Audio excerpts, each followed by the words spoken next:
Messilat Yesharim, leçon 14, page 11. Hen ena kol inya chomriyut vataloi bahem. On sait que tout ce qu'on a dans le monde, c'est seulement et uniquement des moyens de nous séparer d'Akadosh Baruch Hu. Que ce soit le matériel et tout ce qui dépend du matériel.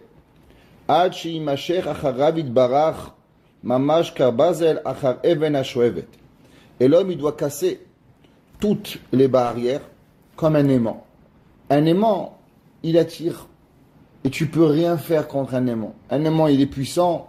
Tu peux le retenir, il ne va pas se retenir. Eh bien, l'homme, il doit être retiré et il doit se sentir absorbé par la Kedusha, absorbé par la sainteté, quoi qu'il puisse arriver. David Amelech, il écrit dans Tehillim et il dit, moi, des fois, je me levais le matin, je voulais aller faire du shopping.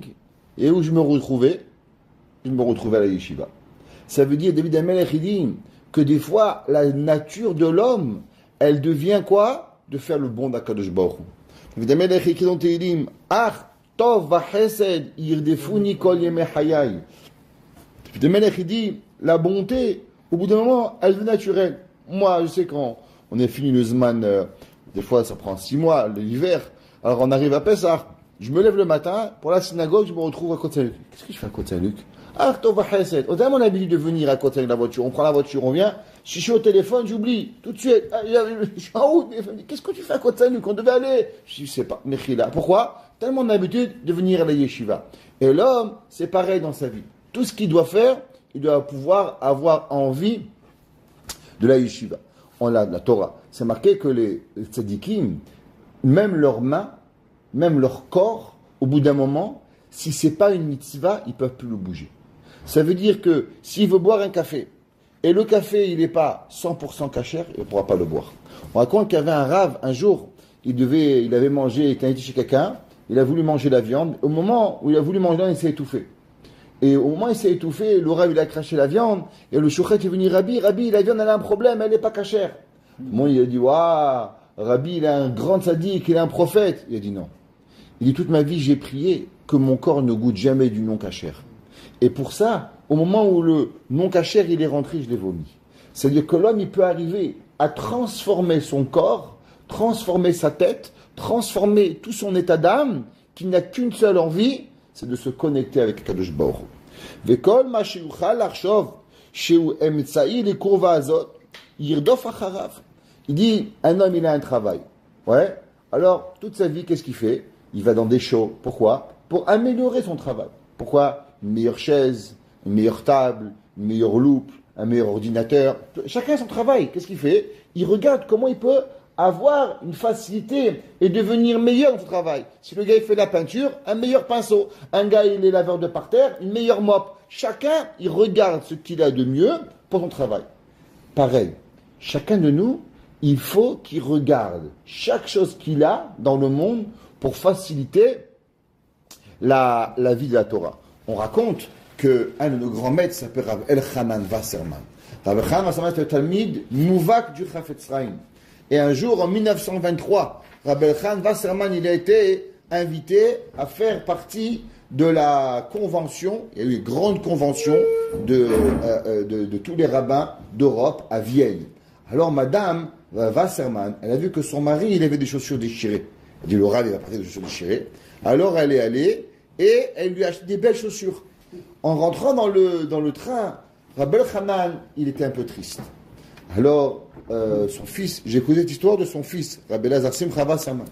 Personnellement, je l'ai écouté. Il est niftar, mais je l'ai connu très bien. Et il lui a dit, papa, tu n'as pas l'air content des chaussures, c'est quoi le problème? Tu les aimes pas? Il dit, non, avant, j'avais des chaussures sans lacets. Et maintenant, maman, elle m'a acheté des chaussures avec lacets. Chaque jour, les lacets, ça prend 3 secondes. 3 secondes à gauche, 3 secondes à droite. Tu vas refaire les lacets environ 5 fois par jour. 5 fois 6, 30. C'est 30 secondes. 30 secondes fois 7 jours, ça fait 2 minutes 10. 2 minutes 10, on est capable d'apprendre 800 mots de Torah. Alors, pour pas dire à maman, mais il en reste que ces chaussures vont me causer la perte de 800 mots de Torah. Est-ce que vous avez pensé à ça? Non. Mais Rabbi Elchanan Wasserman, oui. Rabbi Elchanan Wasserman, quand il voyait une chaussure il voyait une chaussure, mais il réfléchissait quelle chaussure elle va m'aider dans Avodat Hashem. Pas seulement la chaussure, est-ce qu'elle est belle, est-ce qu'elle va me faciliter le service divin de Akadosh Baruch Hu, oui ou non. Il y avait un jour, il y avait un Admour, il s'appelait le Admour de Rouzine. Vous avez entendu parler de Rouzine? Les Rouzine. Vous connaissez tous ces...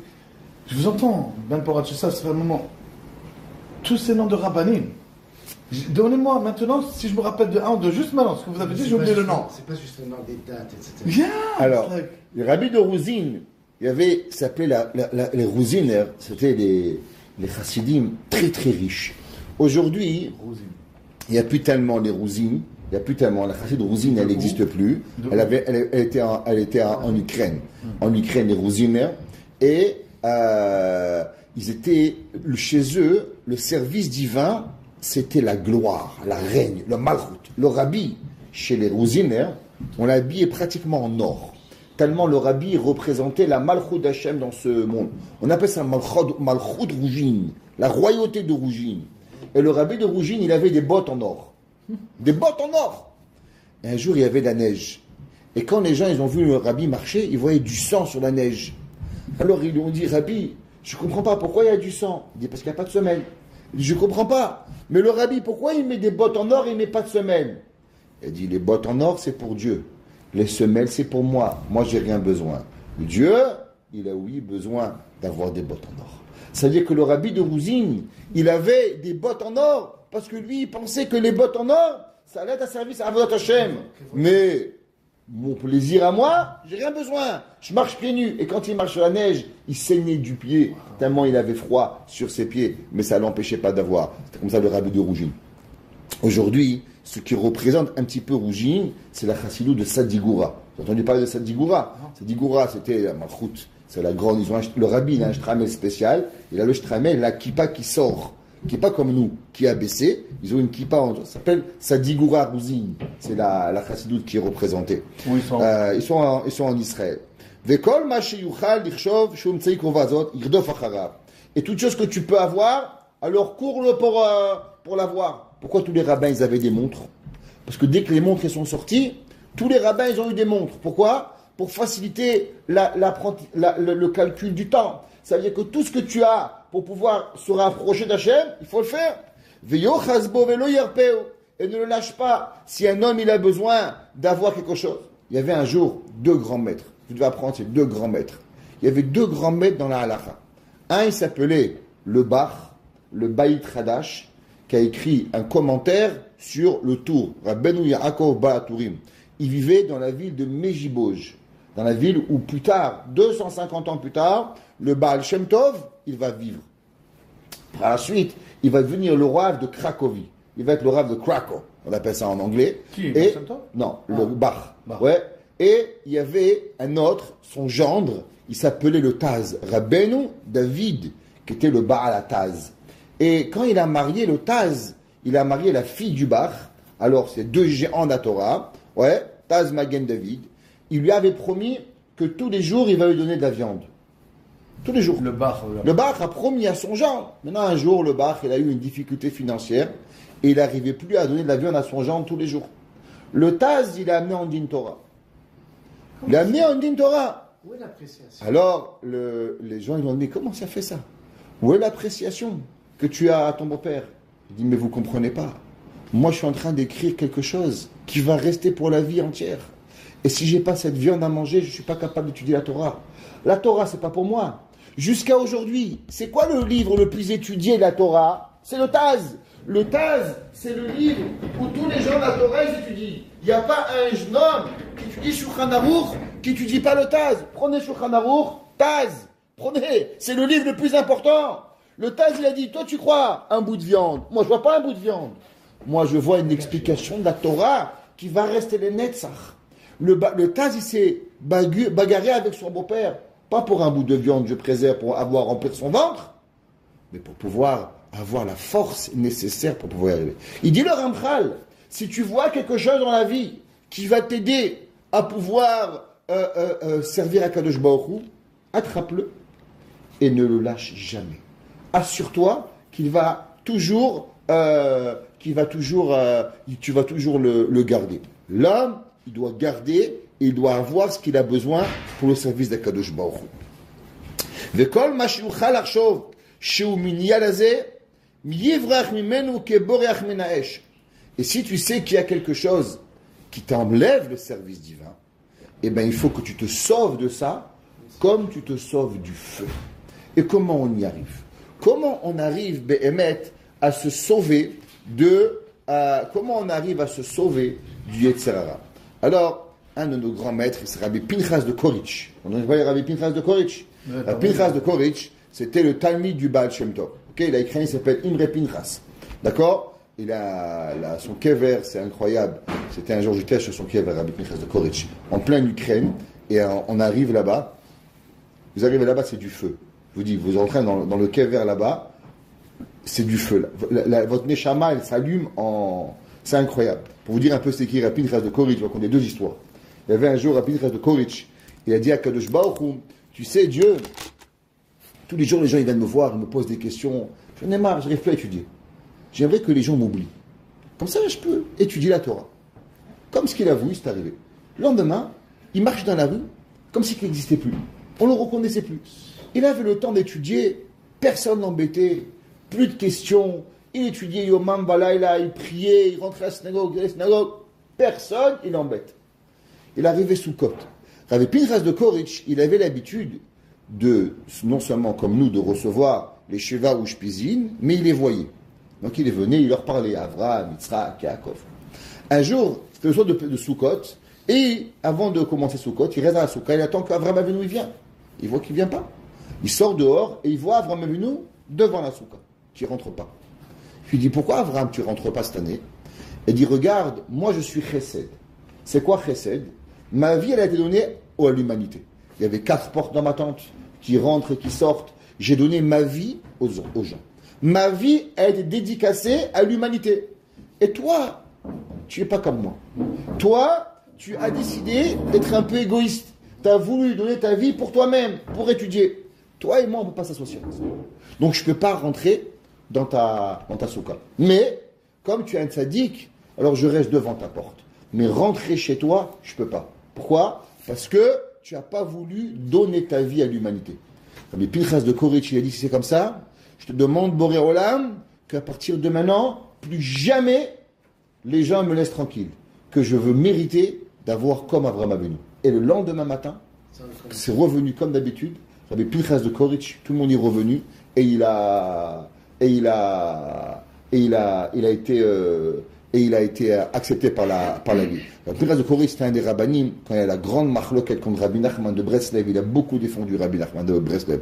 Rabbi Pinchas de Koritch, il a dit qu'on ne peut pas faire ça, et que ça ish tzedek, un nom bien, c'est Rabbi Pinchas de Koritch. Quand je suis arrivé là-bas, un jour, une marloquette avec Rabbi Nachman, pour les aider.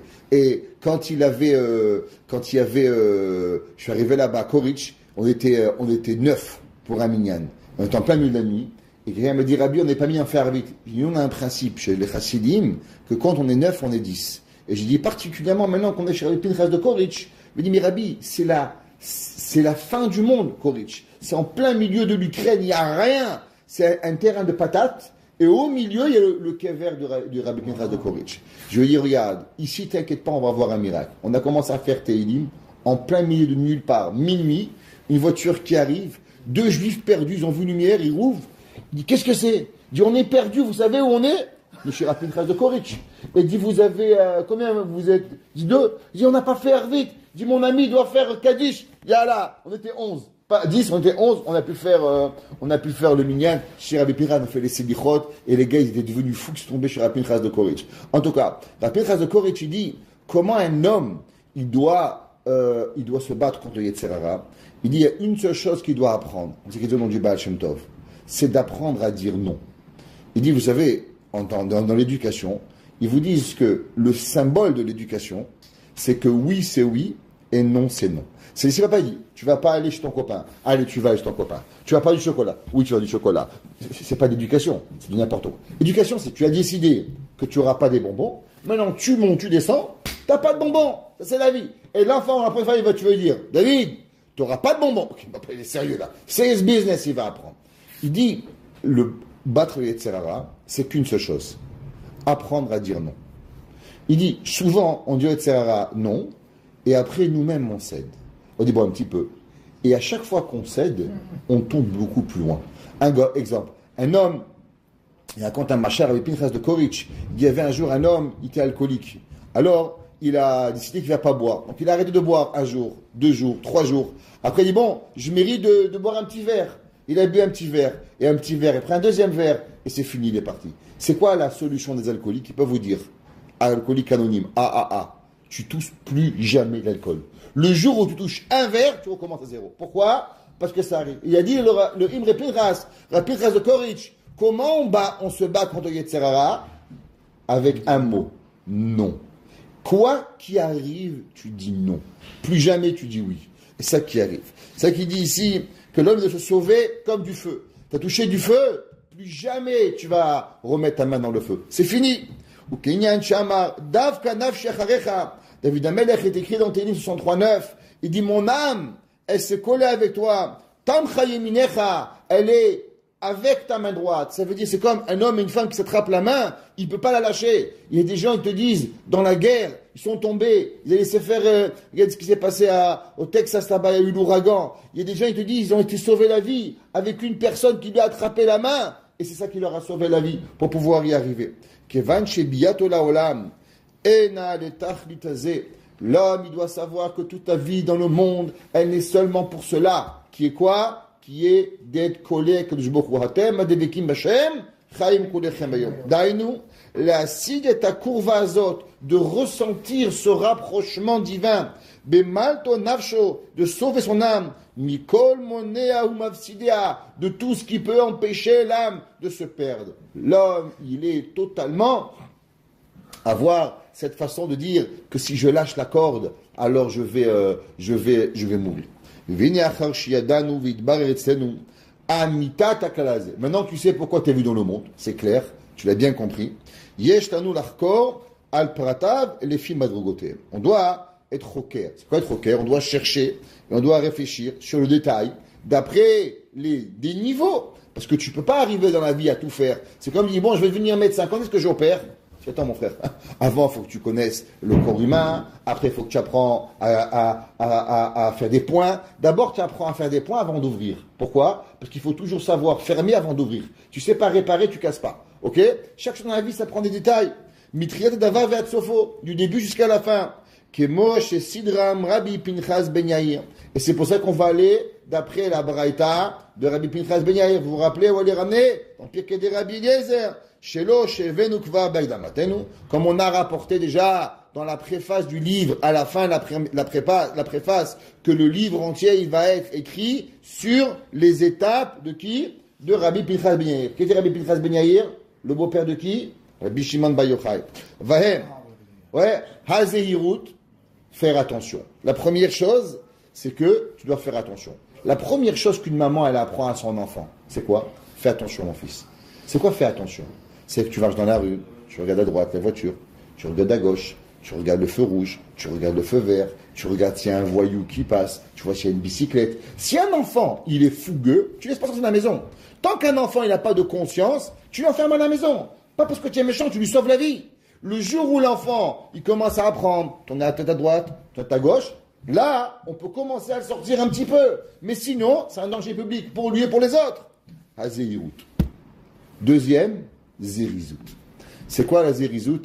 La zérizout, on va apprendre ces deux choses. La façon, si vous savez, si vous aimez les mitzvot, est-ce que vous les faites avec, pas amour, avec rapidité, avec du zèle? Est-ce que tu fais zélant? Allez, encore une synagogue, alors là, c'est saoulant. Ou bien, Baruch Hashem, Nocha mitzvah, Monacha mitzvah, Utnacha mitzvah, encore une mitzvah, et encore une mitzvah. Puis l'homme, il va voir la zérizout, et quand tu vas faire la zérizout, tu vas imprégner dans toi le bonheur de la mitzvah. Après, c'est nekiyut. C'est quoi nekiyut? Propreté. Bien sûr, propreté physique, parce que si tu es sale, ça rentre pas, mais aussi dans ta mitzvah. Toujours s'assurer que la mitzvah, elle est faite dans sa shlemut. Comme on a rapporté du Chazonish, que le Chazonish, il a dit que l'homme, il est venu sur cette terre que pour une seule chose, qui est quoi? De s'assurer de jamais blesser un juif. Il dit le Chazonish, toute ta vie, si tu arrives à la fin de 120 ans, et tu dis, tu sais quoi, Baruch Hashem, j'ai blessé personne, t'as réussi. L'homme, faut pas qu'il ait peur. S'il pense qu'il a blessé quelqu'un, prends le téléphone, appelle. David, Shlomo, Yitzhak, peut-être que je t'ai blessé. Tu dis que tu es un bébé? Je suis pas un bébé. Je veux pas gâcher ma vie. Je veux pas arriver dans l'Olam Haba, on va me dire, Krimizi, qu'est-ce que tu as fait? Je dis, j'ai fait une yeshiva. Ah, mais t'as blessé un juif, t'as tout raté ta vie. Tu préserves. Toute ta vie, elle peut être gâchée. Si on pense des fois qu'on a pu blesser un, prenez le téléphone, appelez. Il n'y a rien de mal. C'est que de la grandeur. Ça ne s'appelle pas être une petite personne. L'homme, il doit s'assurer nekiut, propreté dans tout qu'est-ce qu'il a à faire. Raconte Rabbi Aaron Kotler, il est parti à la yeshiva, il a roulé 1 heure de route, il a demandé qu'on le ramène à la maison. Il ramène à la maison, il est reparti. Le chauffeur a dit, Rabbi, qu'est-ce que tu avais oublié? Il doit dire au revoir à ma femme. Il dit, Rabbi, tu aurais pu l'appeler. Il dit, c'est vrai, mais ma femme, toute sa vie, elle a travaillé pour moi. Toute sa vie, elle m'a respecté. Et je sais que quand je lui dis bonjour, alors elle a un sourire sur les lèvres. Comment j'aurais pu étudier la Torah sans avoir mis le sourire de l'élève de ma femme? Et avec quel âge, Madame Kotler? 70 ans, pas 20 ans. Moi, j'ai vu la femme de Rabbi Elazar Simcha Wasserman. Je l'ai vue de mes yeux, pas d'Ipora. Regardez, je vous le dis, regardez, j'ai la chair de poule, vous pouvez le voir. Elle avait 92 ans. Le Rav, il avait 94 ans. Et le Rav, j'étais son chauffeur. Il m'a dit, Israël, ramène-moi à la maison. Je l'ai pris, je l'ai amené à la maison. Il marchait petit pas par petit pas chez ma sœur. J'ai beaucoup de fois chez les mains. Et elle arrivait, elle ouvre la porte. Il ouvre la porte de la maison. Il fait, ça va. Ça va. Il va repartir. Je dis, Rabbi, qu'est-ce qu'on est venu faire? Il m'a dit, voir si elle va bien. Je suis quoi? 90 ans. Mais ça va, tu peux l'appeler au téléphone. Il m'a dit, non, c'est pas comme ça, mon fils, qu'on fait. Il faut avoir du kavod. Et on repart. On part d'un chiour à l'autre. Et au milieu, il venait demander si ça va. Il rentrait même pas à la maison. Ça va. Pourquoi? Parce que comment il pouvait aller étudier la Torah? Il n'avait pas d'enfant, le pauvre. La seule chose qu'il avait, c'était sa femme. Comment il savait si sa femme allait pas aller bien? Il devait s'assurer qu'elle va bien. Quel amour. Le jour où il est mort, il a dit, si elle est vivante, vous faites des spédim. Si elle n'est pas vivante, vous ne faites pas. Elle a vécu 7 jours après qu'il est mort. Le 8e jour, elle est morte. Nafsho keshura ben nafsho. Ça s'appelle nekiyut, propreté. Prishut, apprendre à se séparer du Yetzer Hara. Le Yetzer Hara, on ne peut pas être collé avec lui. Tahara, pureté. L'homme, il doit être toujours dans la pureté de chaque action qu'il fait, ce qu'il voit, ce qu'il mange, comment il se comporte. Comme on avait raconté l'histoire avec le pantalon. Est-ce qu'on peut mettre le pantalon sur une jupe? On ne peut pas mettre le pantalon sur une jupe. On peut débattre sur la halakha. Mais est-ce que ça amène la pureté ou ça amène pas la pureté? Qu'est-ce qui amène? L'homme, il doit se dire, chaque chose qu'il fait, l'homme, qu'est-ce qu'il est? Est-ce que c'est la tahara? Ha-chassidout. C'est quoi la chassidout? L'homme, il ne doit pas se suffire seulement de ce qui est permis et ce qui est interdit. Chassidout, c'est Rachid dit 2 choses dans le chasse. Rachid traduit, toujours rappelez-vous, il y a 2 Mahamarim. Rachid donne 2 explications de ce que c'est Chassidout. Encore une fois, c'est pas papillotage. Chassidout Rachid dit 1, c'est que tu dépenses plus d'argent que ce que tu as besoin. C'est que tu as fait avec ton argent plus. C'est Chassidout. 2, que tu ne te suffis pas de la halakha au strict minimum. Tu vas faire plus que ce qu'on te demande. Anava. Humilité. L'homme, il doit avoir l'humilité totale. Yir'at hachet, avoir la crainte de Dieu. Veha kedusha, et la sainteté. L'homme, ce sont la façon, chacune des étapes, elle amène la personne pour arriver l'une envers l'autre pour pouvoir y arriver. Ve'atan evae echad echad b'sel ishmaya. Et avec cela, maintenant, on va expliquer chacun d'entre eux. On va passer maintenant expliquer la miyat zeirut. Après, on va expliquer c'est quoi la zeirut. Et après, on va expliquer dans les prochains chapitres comment on va la perdre. Donc, on va toujours prendre 3 choses. Qu'est-ce que c'est? Dans quoi elle rentre? Et comment cette mida, on peut la perdre? Donc, toujours avoir ces 3 étapes. La mida, qu'est-ce que c'est? Dans quoi elle rentre dans ma vie? Et comment ne pas perdre cette chose-là? L'important, exemple, tu as l'argent, l'importance de l'argent. 2, qu'est-ce que tu peux faire avec l'argent? Et 3, comment pas perdre ton argent? C'est 3 sougiotes différentes qu'il y a à voir. Pareil, Zéhirout, c'est quoi Zéhirout? Après, donc, comment j'applique la Zéhirout dans ma vie? Faire attention à chaque chose. Et 3, comment pas perdre cette mida de la Zéhirout. Et ça, ce sont les 3 étapes qu'un juif doit avoir. Pourquoi 3 étapes? Parce qu'on est toujours dans le Haya, Hové, Veillé. Toujours le juif, il marche avec trois façons sur trois tableaux de comment il va faire. Eloké Avram, Eloké Yitzhak, Eloké Yaakov. On a toujours le Chesed, Gvura et Tiferet. Ce sont toujours ces trois étapes qui vont arriver. Toujours le peuple juif, il doit toujours regarder qu'est-ce que j'ai, comment j'applique et comment pas le perdre. Et chaque mitzvah, elle est préparation avant la mitzvah, préparation de la mitzvah, préparation d'après la mitzvah. Et ces trois étapes-là sont quotidiennement dans notre vie de tous les jours, chaque chose. Au travail, comment je me prépare avant d'arriver au travail, comment je travaille et comment je sors du travail pour rentrer chez moi. Ce sont trois étapes qui sont totalement pour pouvoir arriver. Pareil à la tefila, il y a préparation à la tefila, il y a tefila et il y a redescente de la tefila qui est arrivée par rapport à ces trois étapes qu'on est en train de parler. Baruch Hanai L'Olam. Amen ve Amen.